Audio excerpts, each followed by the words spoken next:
पाकिस्तान को अगर white wash की हजीमत से बचना है तो इस प्लेइंग 11 के साथ पाकिस्तान को ग्राउंड में उतरना पड़ेगा। अगर आप वाइट वॉश से नहीं भी बचते तो कम से कम फ्यूचर के लिए आपके हाथ में कुछ जरूर आएगा, और अगर आप हार भी जाएं तो कम से कम आपको शर्मिंदगी थोड़ी हो। सबसे पहले बात करें तीसरे और आखिरी T20 मैच की, पाकिस्तान वर्सेस ऑस्ट्रेलिया, तो वो खेला जाएगा कल होबार्ट में। इससे पहले ऑस्ट्रेलिया 2 मैचेस में पाकिस्तान को शिकस्त देकर सीरीज अपने नाम कर चुका है, और अब तीसरा मैच ऑस्ट्रेलिया के लिए कुछ खास मानी खेज नहीं है पाकिस्तान के लिए। ऑस्ट्रेलिया तो वाइट वॉश करने की कोशिश करेगा, लेकिन पाकिस्तान इस मैच में से क्या कुछ हासिल करेगा या कर सकता है ये हम जानेंगे कल। होबार्ट में जो आखिरी मैच खेला गया था वो था ऑस्ट्रेलिया वर्सेस वेस्ट इंडीज, और ये मैच काफी हाई स्कोरिंग था। 213 रन किए थे ऑस्ट्रेलिया ने, और जवाब में वेस्ट इंडीज ने भी 202 रन कर दिए थे वर्सेस ऑस्ट्रेलिया।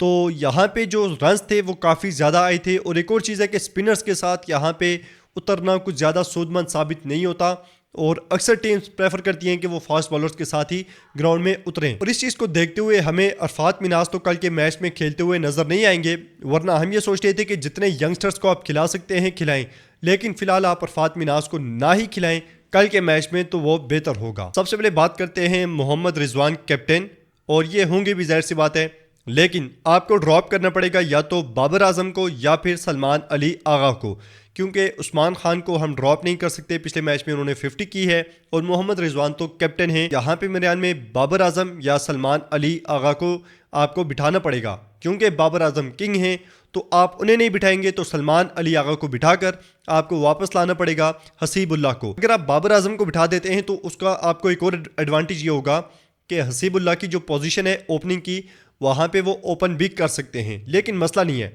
वो ओपन नहीं भी करते तो 1 डाउन वो खेल सकते हैं, जो कि पेशावर ज़ल्मी से वो खेलते हैं। हसीबुल्लाह का जिक्र हम इसलिए कर रहे हैं क्योंकि एक तो 2 एडवांटेज है जब वो टीम में आता है। एक तो लेफ्टी आ जाता है, पूरी बैटिंग लाइनअप में आपको कोई लेफ्टी नजर ही नहीं आता। एक तो वो लेफ्टी आ जाएगा, और दूसरा वो इन सबसे थोड़ा मुख्तलिफ है, अटैकिंग क्रिकेट खेलने वाला है और तेज रन करके आपको दे सकता है।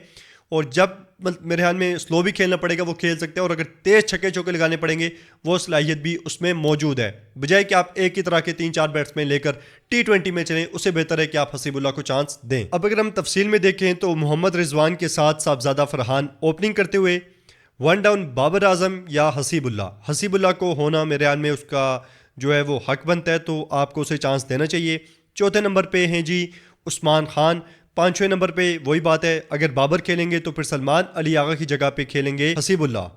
और अगर यहाँ पे उसके बाद देखें तो इरफान खान नियाजी पिछले मैच में अच्छी इनिंग्स खेली थी, लेकिन किसी ने साथ नहीं दिया, तो 37 रन बनाए थे इरफान खान नियाजी ने।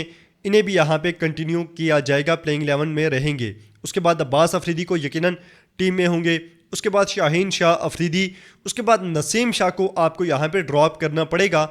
नसीम शाह को आप बिठाकर जानदाद खान को टीम में लाएं, क्योंकि हमने देखा है कि चैंपियन कप में नई बॉल के साथ ज़बरदस्त बॉलिंग और बैटिंग में भी आते हैं जब, तो ठीक ठाक रन करके ही जाते हैं, और ख़ास करके बॉलिंग जो नई बॉल के साथ बॉल करते हैं तो वो भी पाकिस्तान के लिए काफ़ी सूदमंद साबित हो सकते हैं। तो नसीम शाह को बिठाकर आपको खिलाना पड़ेगा जानदाद खान को। उसके बाद सुफियान मुकीम, यकीनन जिस तरह से इन्होंने पिछले मैच में बॉलिंग की थी, ज़बरदस्त बॉलिंग थी, और पाकिस्तान को आगे भी इन्हें लॉन्ग टर्म में चांसेस देने पड़ेंगे और मौका देना पड़ेगा। बहुत ज़बरदस्त बॉलर हैं। उसके बाद हारिस रऊफ, यकीनन इन्हें ड्रॉप करने के बारे में फ़िलहाल तो हम सोच भी नहीं सकते।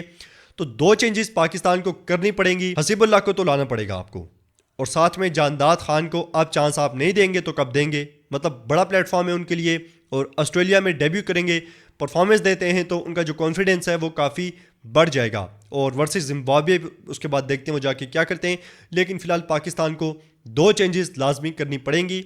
बाबर आजम, सलमान अली आगा, नसीम शाह, ये 3 चेंजेस पाकिस्तान ज़ाहिर सी बात है 2 ही करेगा, मतलब इन 3 में से आपको सिलेक्ट करना पड़ेगा कि कौन से 2 बैठेंगे। नसीम शाह को बिल्कुल अलग कर दें, लेकिन सलमान अली आगा वाइस कैप्टन और बाबर आजम किंग, इन 2 में से किसी एक को आपको बिठाना पड़ेगा तीसरे और आखिरी T20 मैच में।